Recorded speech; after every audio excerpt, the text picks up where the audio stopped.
जना लोगवा गिरले मोर हो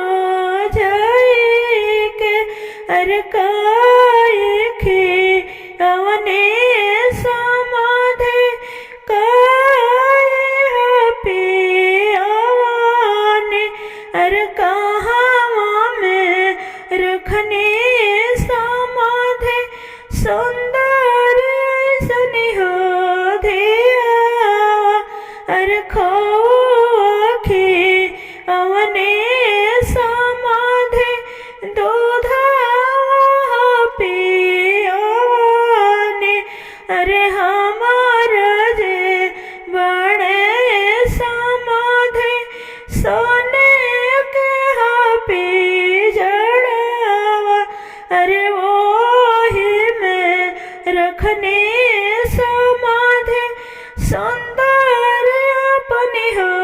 दिया अरे वो ही में रखने समाधे सुंदर अपनी हो दिया रे तेजलो ना जली समाधि सुंदर ऐसनी हो दिया रे तेजलो ना जली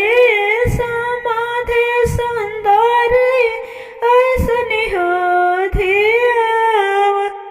अरे रोवेल को ना हो पाप अमोखे दे रो मालिया रे दूधावा पियवनी बेटे खियावाने अरे तोहरा के रखने बेटे सोने के हो पी जड़ावा रे आज के रतिया